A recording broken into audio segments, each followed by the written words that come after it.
We've got little green fingers. What hangs in the garden and is nice for birds? We're making a bird cake.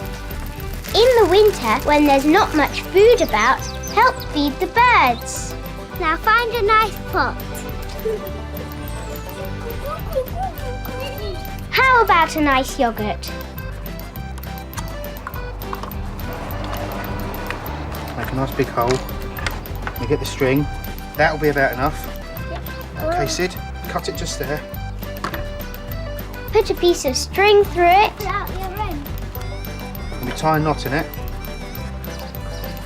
There's one. Then add lots of fruit, nuts, Nice big handful. and seeds Looking good. to some hot fat.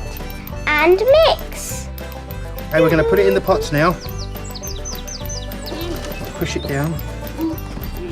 Put it in that one. There we go. Push it down. Well done. Now put it in the fridge to go hard. Now hang them up.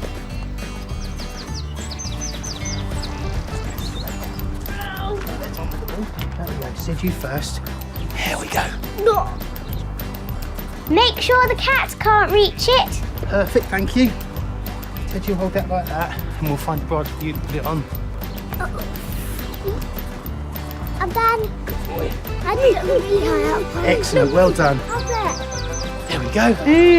Tasty. We made bird cake. Why don't you make one too? Little hands can make a big difference every day on Nick Jr.